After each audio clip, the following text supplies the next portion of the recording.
Ellie, would you like us to do the roll call and then go into the employee recognition?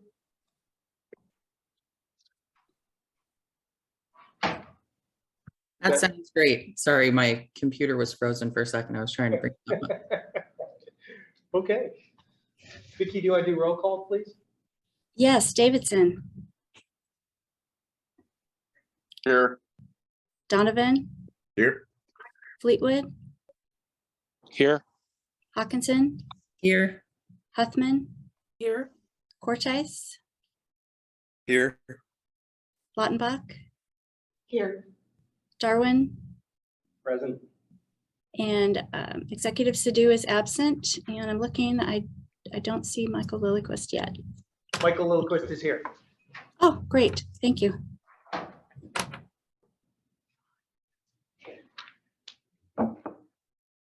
Good morning, everyone. Sorry I'm a little bit late. Let's go ahead and call to order the February 2nd meeting of the WTA Board of Directors. May we please have the roll call of people. Just do the roll call. Did that? Never mind. I'm here. It was perfect timing. Thank you. Sorry about that, folks. Hey, employee recognition, Keith for 30 years.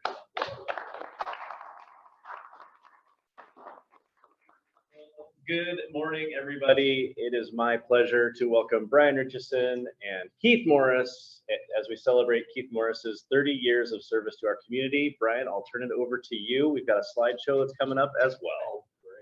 Great.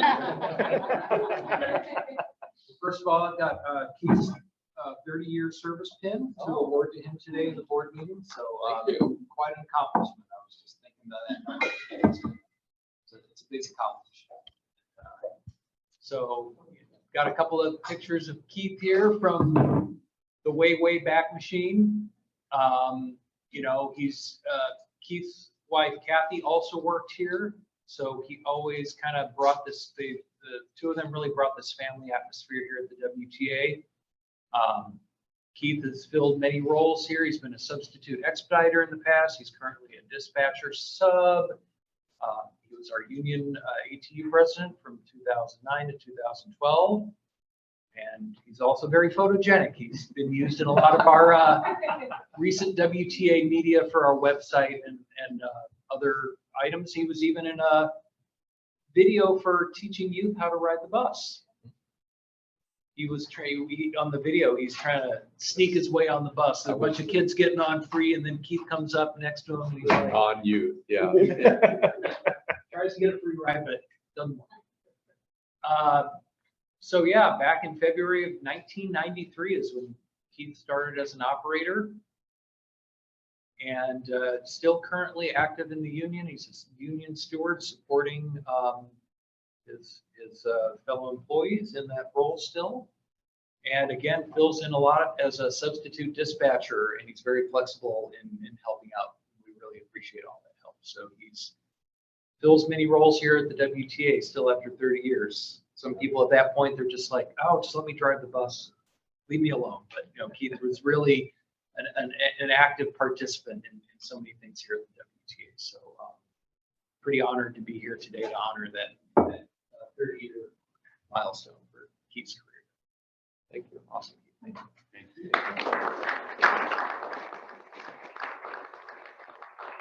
So to increase your embarrassment, if you want to say any words, you can.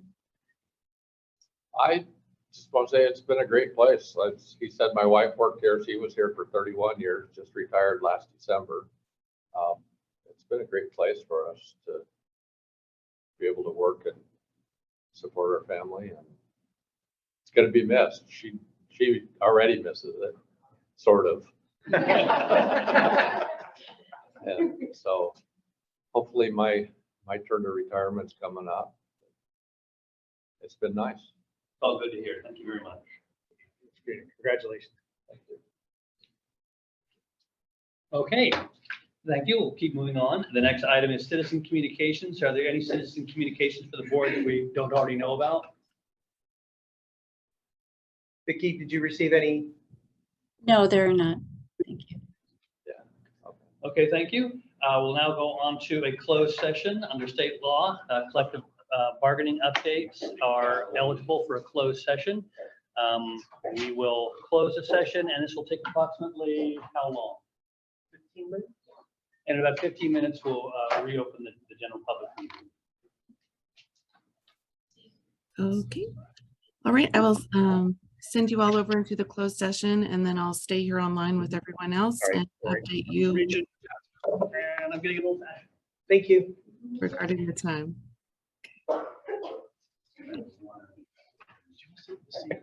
No, no, totally fine. No.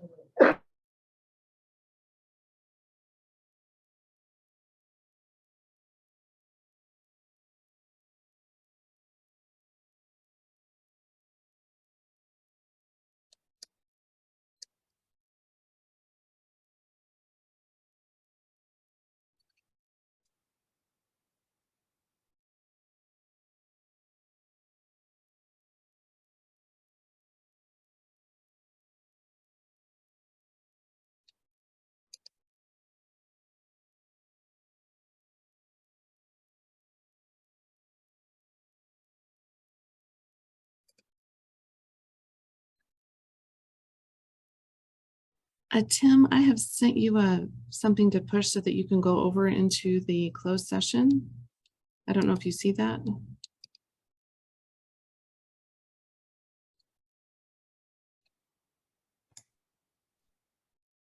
Audra, he might be in the boardroom with his laptop because he's giving a Oh. presentation. I'm guessing, but Okay, that not would make sense. 100% sure. Yeah, Okay, thanks. yeah.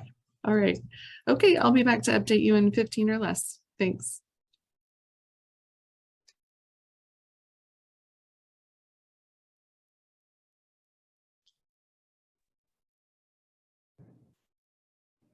Which will be consideration of approval of the minutes from January 19th. Is there a motion to approve the minutes? So moved. Okay. Get Mr. Oliver. Everybody's just now funneling back. If you could just give them a second. It takes about 10 seconds. All right, and everybody's back. Thanks. Okay, is there a motion to approve the minutes from January 19th? So moved. Jen, is there a second? Second. Thanks, Todd. Second. Any corrections to the minutes? Oh gosh, we're at a hybrid meeting. How do you want to vote? I'm going to ask for a show of virtual and real hands. All those in favor of approving the minutes signify by saying aye or raising your hand. Aye. Aye. Aye. Is there any no votes? I'm not seeing any. All board members vote in the affirmative. That passes. Thank you very much. We now go on to reports to the board, and one of those features Steve Oliver as the county treasurer, a guest here to discuss the county investment pool, and Karen Thomas. How do you want to start this? Shonda will do the kind I'll just introduction. amend to that. Yes, we have Steve Oliver, the county treasurer, and Karen Thomas, she's the chief deputy treasurer. And for some context, WTA invests our surplus funds with the county treasurer. They group funds from many municipalities into a pool and invest on our behalf. So we just brought Steve and Karen on to talk about that process so the board and our team members understand how that works, how that happens, what our returns are compared to some other investments, mostly for education and questions. So we expect about a 10-minute presentation. So Karen, Steve, I'll turn it over to you. Okay, well, thank you. Thank you, Shonda, for the introduction, and thanks for the board members to allow us to come visit you today. We were invited to talk about the investment pool. You know, the county treasurer's office, I mean, we provide some form of financial service to about 115 public agencies in Whatcom County. You know, those services include everything from revenue collection services, banking services, debt management, the investment pool, as well as other services. Although we're not the treasurer for WTA, we do have an agreement in place with WTA that allows you to access the county investment pool. So with that, I want to turn over this discussion to Karen Thomas. She's my chief deputy treasurer, and she also provides the day-to-day management over the county investment pool. Thanks, Steve. And again, thanks for inviting us. The WTA has invested in the Whatcom County investment pool since about 2001. So you guys have invested with us for a long time. And I'm not sure, I'd sent over some slides. I mean, I can talk about the pool, but I don't know if we're able to. Drop shadow. We'll get those shared there. Perfect. And so today, we don't have much time, just about 10 minutes, but I wanted to go over a little bit, a review of the pool. The slides that I have attached are some of the slides I show to my management committee, which consists of the treasurer, the auditor, and the chair of the county council, as well as other members of the county's management. So again, we're going to look at some of those slides of the pool as of 12/31/22, and then our interlocal agreement where we have agreed and abide by, you guys investing with us. That is up for renewal. So I just wanted to bring that up and then open it up to any questions. So if you could turn to the next slide. So it's a lot of numbers, this is a summary page that we look at, which what I try and do with the committee is show how we're investing, the performance of the investment, look at some of the risks that we manage to make sure that the money stays safe, and then just some other numbers that help the committee and help myself manage the pool. So again, this is a summary. We always compare to the previous year's investment just to see in terms of the pool, the size of the pool, what kind of activity has been happening in the pool with investment purchases and calls. You can see as of December 31, we have about 600 million, a little under 600 million is the size of the pool. And then to the right, we look at duration. That is how far out we're managing the pool, and it is a measure of risk. And I'm looking at some of the other numbers. And at the bottom, we look at the earnings of the pool and comparing it on a yield, bond equivalent yield basis. So you want to go to the next slide? Yes. Karen, these numbers seem pretty comparable to the state investment pool returns. Is that accurate? The state investment pool is, and I'll at the end of the slides, I have a slide that compares us to the state investment pool. The state investment pool is very liquid. They operate on probably right now about a 25-day average maturity. And if you can look out, we have a bit longer, or a fair amount longer, a little over a year average maturity in our pool. So we take on a little more risk, and over an interest rate cycle, you'll see that we return on average more than the LGIP. So this is one of the measures of risk we look at. We diversify by, because we have about $600 million, we're able to diversify by issuer. So we try and spread out our investments across a number of investments that are allowed by our RCWs. Next slide. Another measure that we look at on risk is by type. We try and diversify by investment type. As you can see, and I'll go across the bottom. Because there's so many, we try and use, well, we use a lot of acronyms to fit it all on the slide, but currently we have an investment in US Treasuries. The LGIP, we use that as our liquidity. So our day-to-day investments, to manage our cash position, we move money in and out of the LGIP daily. Federal LGIP is the state investment pool. That is the state investment pool. Thank you. Yeah, it stands for Local Government Investment Pool, and it's operated by the state treasurer. Federal agencies are Federal Home Loan Bank, Fannie Mae, a lot of the common agencies that are either guaranteed by or are under the guise of the US government. Supranationals are agencies that are majority owned by the United States, but may operate in other countries, but domiciled in the United States.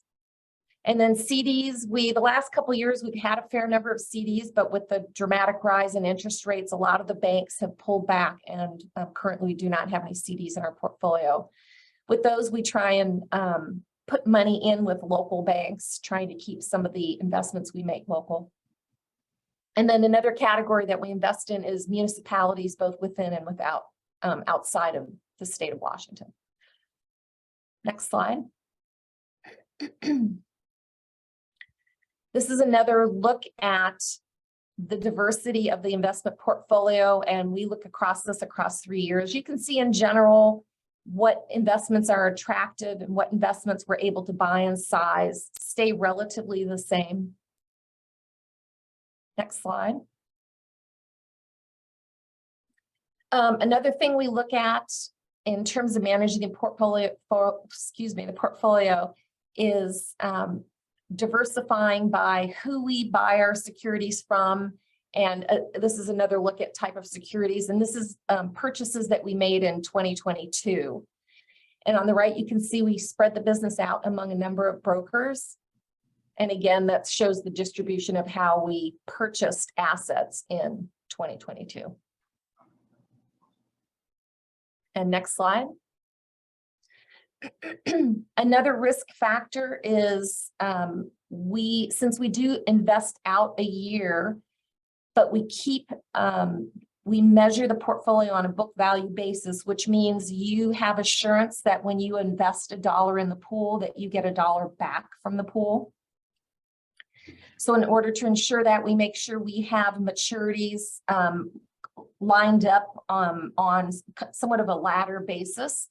And this is letting the committee and letting me know that we have sufficient maturities going out to, we're allowed to buy out to 5 years.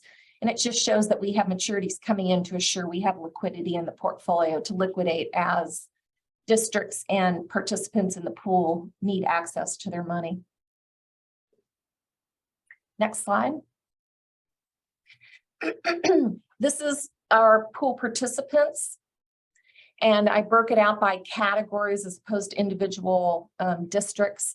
And the second from the bottom is Transportation District, which is the WTA. And you can see as of 12/31/22, the WTA has about 57 million invested in the pool.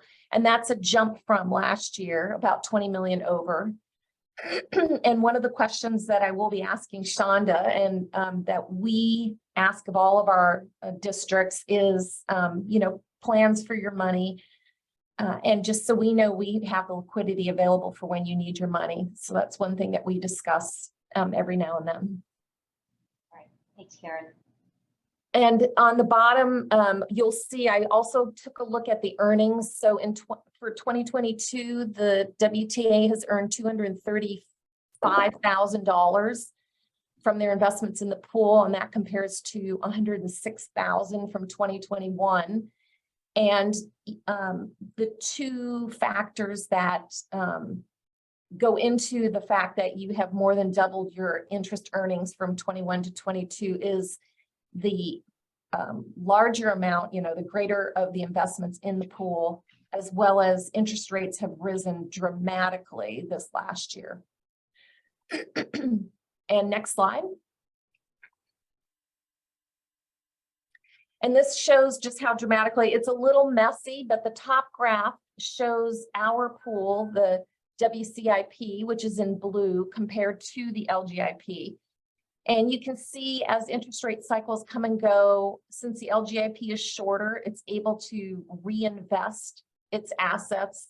And you can see on the right, the dramatic rise in interest rates. The LGIP is able to take advantage of that more quickly than we do, as our duration's out a little bit longer. So our maturities come up a little slower and we reinvest more slowly, but we are on track and following behind the LGIP.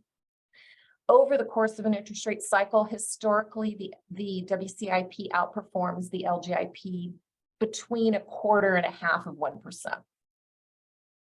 And the bottom graph just shows year over year. The interest rates have kind of risen and dropped a little bit over the last couple of years, so that's a little messy, but the red bar chart is the 2022 compared to the yellow of 2021.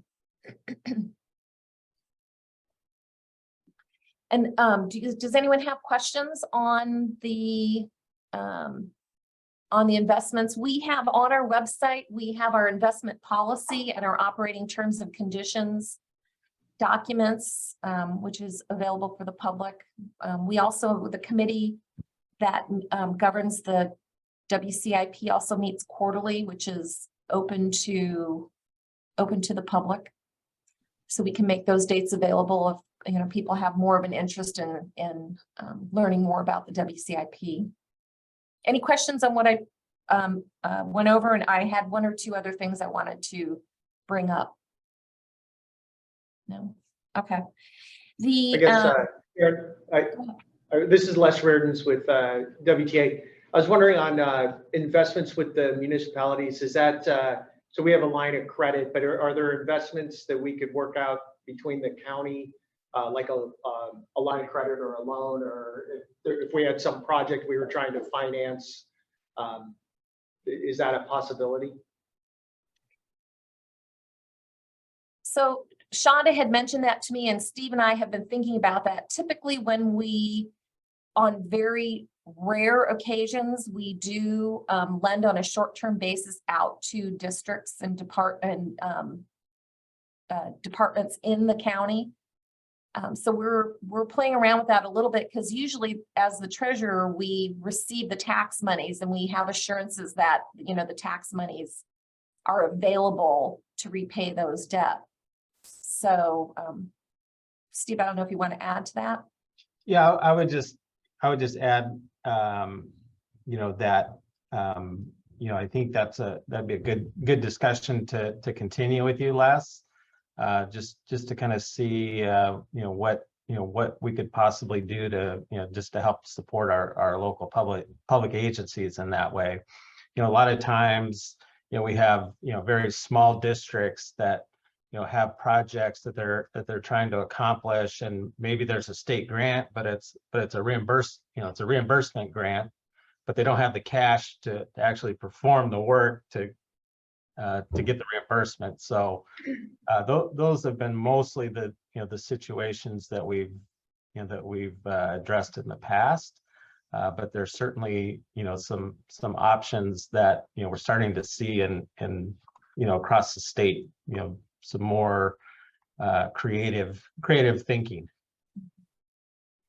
We just last year, the Port of Snohomish had a project that their pool helped. It was a timing issue on cash flows, and they had come to a unique agreement. And so we're reviewing that as well to see if that's something we can maybe modify to fit the needs of working with, with the situation. And what would be a situation for the line of credit? Would be for like buying buses, or is it for a construction project? It's primarily it is for buying buses. And the challenge we had with obtaining that line of credit is we can't pledge the sales tax revenues. And so those grants are on a reimbursable basis. So Peoples was content with the agreement from the FTA that they would reimburse us for those costs. So we ran into the same question with Peoples of what can we use as collateral? And we found the reimbursable grants worked, but we're curious in exploring more of this with, I think Thurston County also has possibly worked with the treasurer on some of those things. Oh, okay. We can contact them and check that out as well. Okay. Yeah, as we develop more specifics and as some of our projects start coming together too, we're just trying to, the art of the possible, if you will, and figure out what are financing options that are out there. And so we're kind of in exploration mode. So we can follow up, but I appreciate you being open to thinking about it. Yeah, you bet. Yeah, we would love that opportunity, and it's a win-win for both of us. So, yeah. And then I mentioned earlier that our interlocal agreement for us to be able to manage the assets, the investments for you has come up. So Shonda and I had talked about pulling a new agreement together, and I think she'll probably bring that to the next board meeting. Yes. Karen, you said a few more things. Have you covered the few more things? Yes, I'm just checking my notes. I think that's it, unless anyone has questions. I'm not seeing any questions. So Karen, right. Steve, thanks very much for letting us know what you're doing and how it's going. Yep. All right. Thanks for having us. Thank you. Take care. Anything more on that? Okay, we'll go on to the WTA 2040 update. This time we'll hear from Mr. Wellner.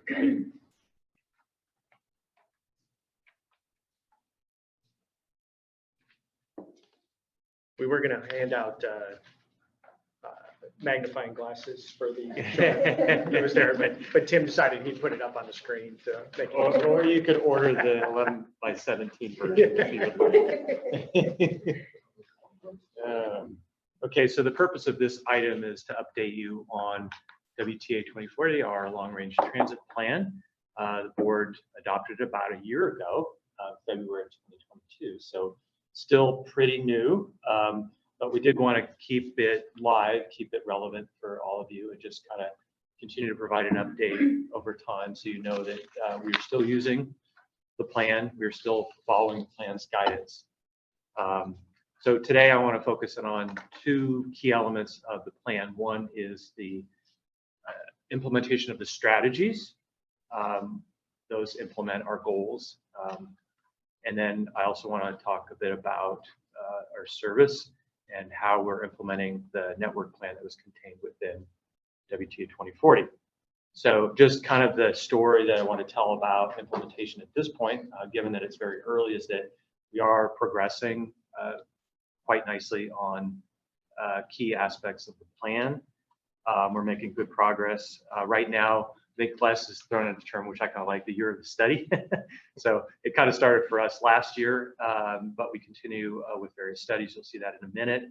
And those are a prelude to the more detailed work that we'll be getting into pending resourcing of those various projects. So you'll see that in a minute as well.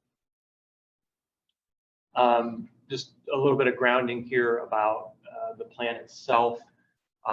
It does integrate various aspects of our service, follows from our mission, vision, and values. We presented the vision. We have goals and strategies. We talked about the service and the network plan, and then we talked also about infrastructure. And this is sort of the high-level conceptual approach, but those ideas are implemented through our various implementing tools, such as the Transit Development Plan, 6-year Transit Development Plan, our capital improvement program that we do every year, our annual budget, of course, and our every other year service planning process. So you just approved some changes for this year, but we'll probably be recommending some changes next year as well. And if you can recall, we had 3 key aspects of that plan: equity, efficiency, environment, otherwise known as the 3 E's. And these provide guidance for the rest of the plan. They permeate throughout the plan. They drive our goals, our strategies, our network plan, our service allocation concepts. And so I'm not going to show the goals. Those are in your handout, but there's too much to list on a page. But take a look at those because those do follow from these 3 key priorities from the plan. So try to give kind of a snapshot here about how to distill down progress into some metrics. So I don't know how well this works, but in terms of the strategies, really these are driven by actions that we might take. And so you've in your budgeting process, you've approved a number of studies. So we try to align those with how we're doing on the strategies. And given that many of these strategies might be driven by several different actions, not just one action, but we did want to indicate that we are making good progress on many of the strategies through those actions. Some are in the startup phases. For instance, transit-oriented development. We've begun talking about transit-oriented development, what it means for WTA. But many of these specific items are showing in progress, and you can see the detail in the handout that I gave There's a number of things we haven't been able to start on because of resourcing. And there's quite a few things that, we basically are in responsive mode. So if, for instance, the city of Bellingham decides to move forward on, say, a bike share, then we'd be ready to work on that in collaboration with the city. So there's a number of things that we're sort of waiting to be able to do as driven by other entities. And then here, as I talked about the key actions, here are the actions that I kind of thought that were sort of the key things for you to kind of pay attention to, and the progress on those activities. And so again, we have quite a few studies underway here. For instance, the zero fare study that Becky's working on, that will be coming back to the board. We've got a sustainability plan. I'm not going to go through this whole list. The zero emission fleet transition study, a bunch of different things here on this list. And so we're making good progress. Many things, these ideas are going to come to head around early summer. So you'll start to see over the board meeting agendas, you'll start to see some of the products of this work coming at you. And again, these are going to start informing our next steps, and they may result in the need to do some design work, some programmatic work, and some financing, and then ultimately construction and implementation.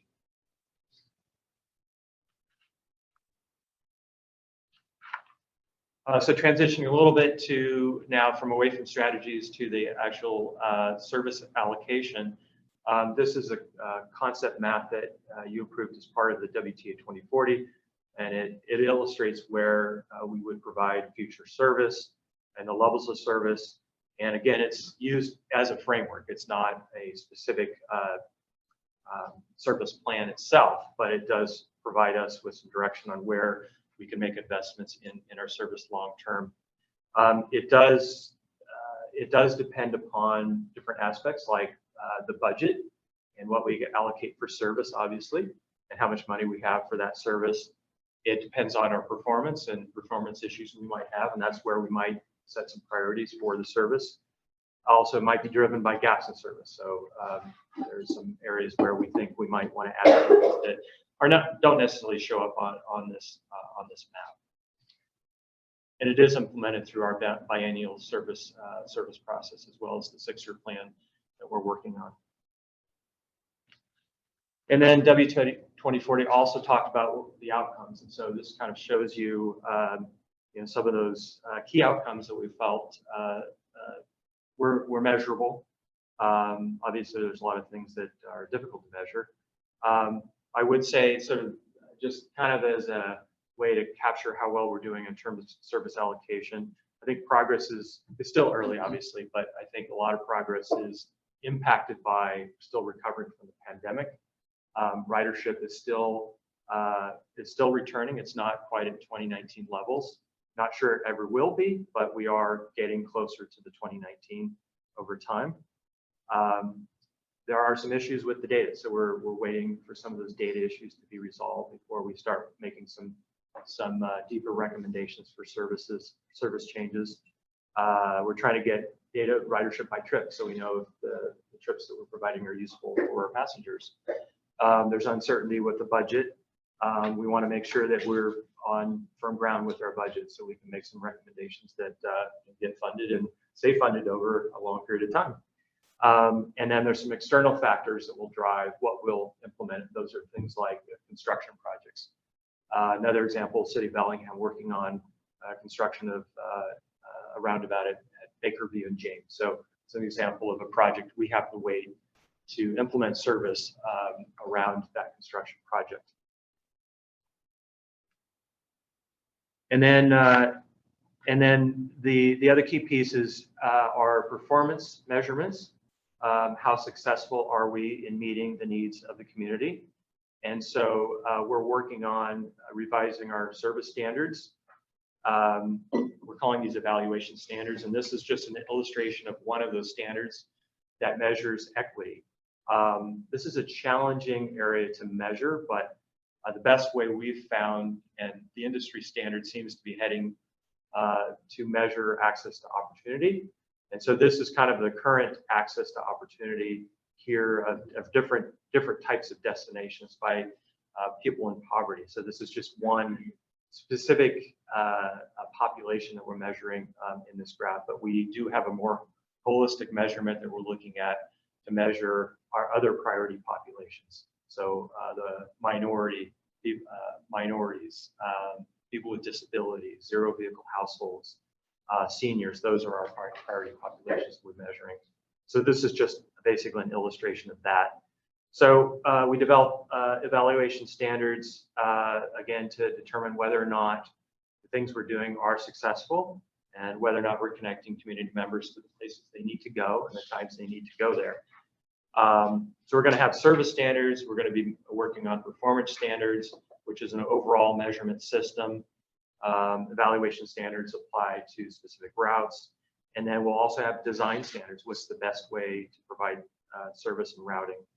And these will show up in next year's annual performance report. We're not able to do it for this year because we're still working. This is still underway. So that is about it for me. So I wanted to just, again, a quick snapshot, allow any chance for questions. Again, we'll be circling back around to you on most of these things that are contained within the plan. So you'll see them in more detail, but again, this is hopefully helpful to provide kind of a quick snapshot of how we've done over the last year. Oh, I can do that. There we go. Yeah, and the intent of this is as we bring projects forward individually, we try to tie them to 2040 and say this is 2040, but that's an individual snapshot of it. So this was an attempt to try to pull it all together and see how it all fits. Appreciate the effort. Yeah, thank you. That was reassuring to see the kind of, the big picture is very much kept in mind. Board members, any questions for Tim or comments, thoughts? We were thinking that we would do this 3 times a year and see if that's the right rhythm for the board to provide that kind of cohesive big picture element. So we'll be back in probably fall. if you have us. Yeah, if you have us. Okay, so Tim, also you, a performance report, do you want to hit on that? I sure will. Yeah, so I noticed we don't have accomplishments this time, but we do have our graphs in the handout. Just the reason for the accomplishments is next meeting, I'll be talking about 2022 work plan, and that'll include the accomplishments. So it didn't feel to throw it here and then throw it in next time too. So stay tuned for that one. Yeah. Just very quickly on the performance data, it's pretty straight, self-explanatory, but I think the message here is that we, again, like I said earlier, we're in recovery mode. You can see that showing up in our fixed route ridership data. I think we are about 75% of 75-80% of our pre-pandemic ridership, which if you compare it with our peers, that's pretty good. You know, we're above many of our Washington peers in that sense. But again, we're still definitely in recovery mode. The fourth quarter did improve over the previous quarter, so you're seeing that incrementally inch up. Our passengers per hour obviously follows from that. That's our efficiency metric. That's how many people we're carrying per hour, and that's growing as well. Paratransit, you know, it's on a similar track to fixed route service in terms of the number of people using that service.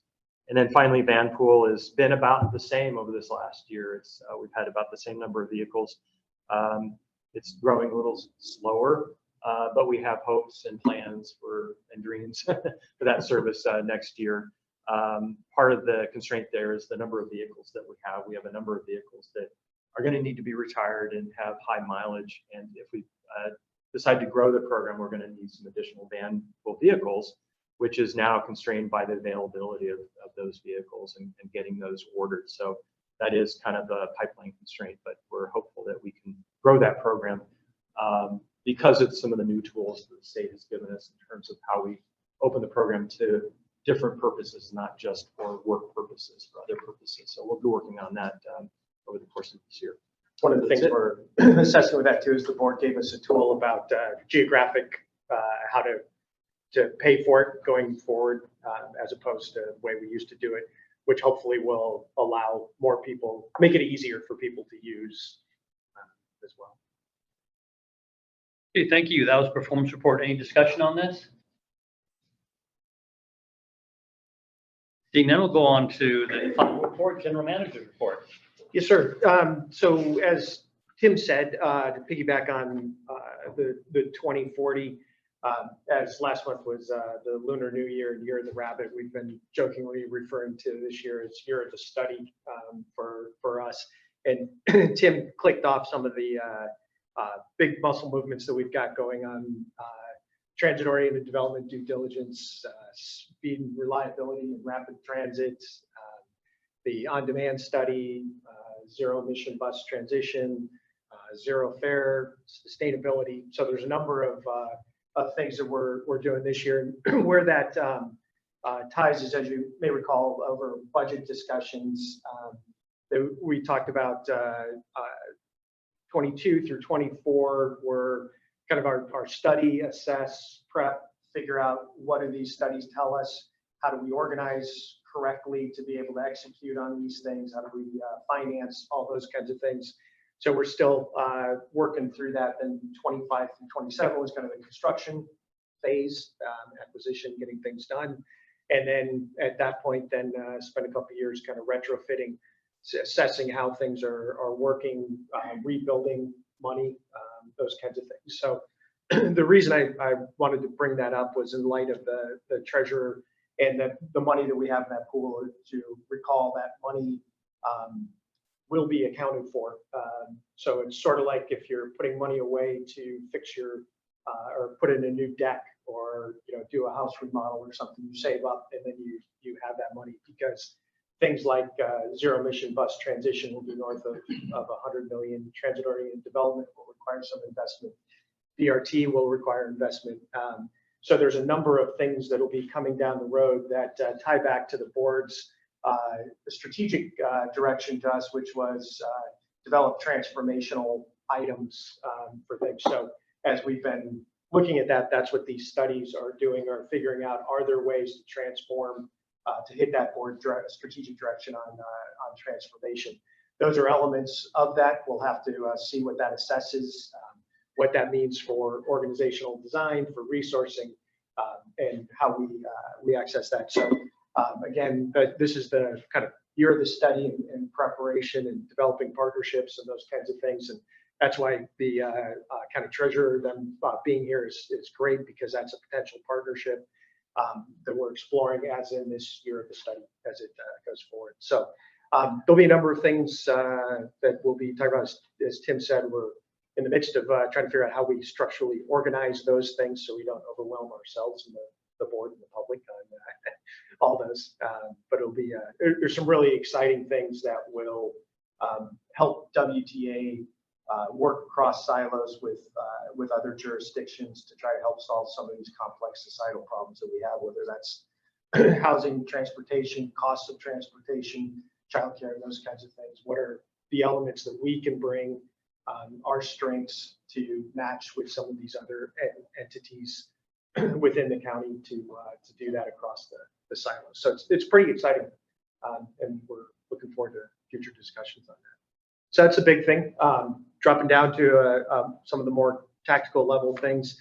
And since our last meeting, Jeff has kindly gotten training set up on Narcan with the county health department. So that's next week. As you recall, we're moving into that. So we're training folks, and folks can voluntarily carry that. We'll have our expediters and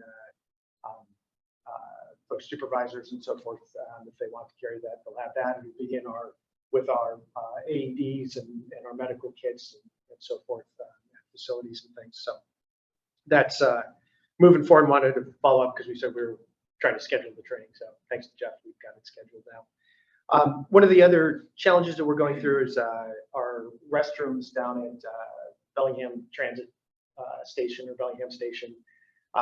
The number of trespasses and drug use, both in the bathrooms and in general, are really going through the roof. We had 13 bathroom-related trespasses in January alone, which is going up significantly. As you know, we've hired temporary employees to act as washroom attendants, so we have eyes on as people are coming in and out, so that we can judge how long people are in there, whether we need to do things. So that's a continuing challenge we're assessing. We had the porta potties out in front of Bellingham Station to cover when the restrooms were closed.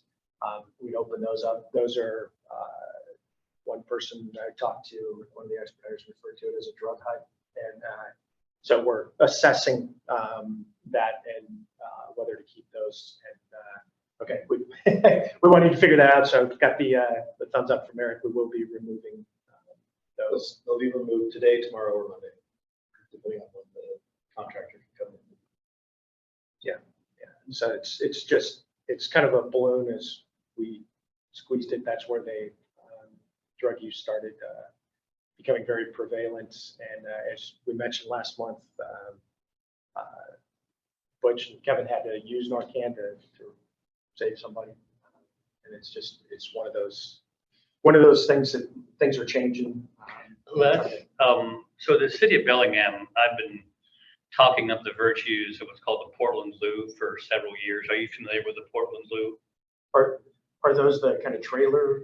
They're not a trailer. So it's a kind of public restroom designed to sit outside. It was designed specifically to work as a functional public restroom, but be less prone to abuse by people who might conduct unseemly or criminal activities inside them. They're hardened, so they can't be abused. They offer privacy, but they don't offer complete lack of eyes on. You can see, for example, people's feet. They were designed by Portland so they could put them in locations where they had a lot of homeless populations where drug abuse was an issue, but that they wouldn't become the locus for drug abuse. I've had a hard time getting the city of Bellingham to go for it, but if this is an issue for WTA, they're not cheap. They're $600,000, $800,000. They're bomb-proof. You can get them solar ready. Ms. Huffman. I actually spoke with Darby, staff member with the city planning department. She told me that we are planning to get 3 Portland Loos downtown. We just need to figure out where to put them. So that was a surprising and exciting update from her recently. Do you think Tara would want to talk with WTA? I'll chime in. I certainly think she would.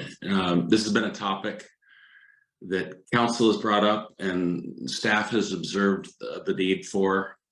We don't need to do a deep dive in the challenges. Les alluded to it, but the deep challenges of public bathrooms downtown. It's not an easy thing, but we are working on it at our city center meeting, which is just a bi-monthly internal group of staff that gets together on downtown issues. That is a hot topic, and Holly's correct. We're actively seeking to see if we can implement this model here in Bellingham. It's more of a staffing issue, frankly, because every time you can open them up, but they're just off the charts abused. And as Michael observed, the Portland Loo model has some design elements that make it a little bit harder for it to be abused. So hopefully coming soon. Okay. But Mayor, if it's okay, we'll reach out to Darby and Tara and start some conversations with them. Great, thank you. Thank you, Mayor. Thank you. I interrupt you on that one. So. Oh, that's pretty much it. That's a good solution that we can start talking about. Okay, so ending on toilets, positive note. Thank you. But seriously, is there any further business from the WTA Board of Directors? Hearing none, thank you. It is barely after 9 o'clock. I blame myself for arriving a little bit late. Have a good day, everyone. We're adjourned.